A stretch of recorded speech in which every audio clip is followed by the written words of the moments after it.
அனைவருக்கும் வணக்கம். Happy prep பக்கத்திற்கு உங்களை வரவேற்பது ஜனனி. தமிழகத்தின் தியாக தீபங்கள் தொடரின் முதல் அத்தியாயம். இன்று நாம் காணப்போகும் தலைவர் ஜி. சுப்பிரமணிய ஐயர். தாதாபாய் நவ்ரோஜி பம்பாய் மாகாணத்துக்கு இருப்பது போல் ஜி. சுப்பிரமணிய ஐயர் சென்னை மாகாணத்துக்கு முதலாவது தேசபக்தராகிறார் என்று தமிழறிஞர் குருமலை சுந்தரம் பிள்ளை ஐயரின் வாழ்க்கை வரலாற்று நூலில் பதிவு செய்துள்ளார். ஜி. சுப்பிரமணிய ஐயர் திருவையாற்றில் 1855ஆம் ஆண்டு ஜனவரி 19ஆம் தேதி பிறந்தார்.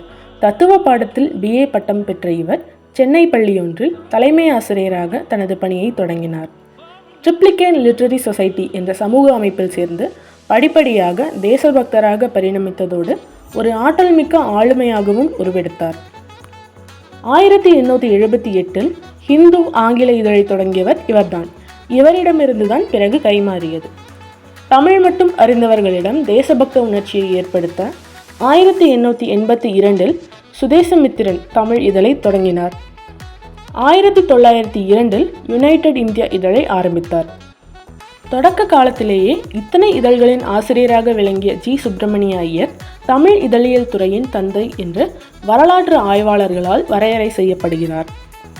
1882ஆம் ஆண்டு தமிழகம் முழுக்க அரசியல் பிரச்சார பயணத்தை மேற்கொண்டார்.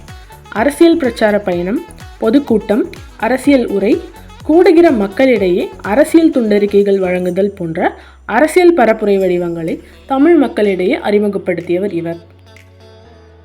1885ஆம் ஆண்டு பம்பாயில் ஏவோ ஹியூம் தலைமையில் கூடிய காங்கிரஸ் அமைப்பு மாநாட்டில் பிரதிநிதியாக பங்கேற்றதோடு அம்மாநாட்டின் முதல் தீர்மானத்தை முன்மொழிந்து பேசியவரும் இவரே. தமிழில் சுய ஆட்சி வினாவிடை, ஜப்பான் சரித்திரம், இந்தியா அதன் அரசியலும் வருங்கால நிலையும், பாரிசால் கொடுமைகள், காங்கிரஸ் பிரச்சாரங்கள் போன்ற 12 அரசியல் நூல்களை எழுதி வெளியிட்டு தமிழ் மக்களிடையே சுதேசி விழிப்புணர்வை ஏற்படுத்த அரும்பாடுபட்டவர் ஐயர். ஆழமான ஆங்கில அரசியல் நூல்களையும் எழுதியுள்ளார்.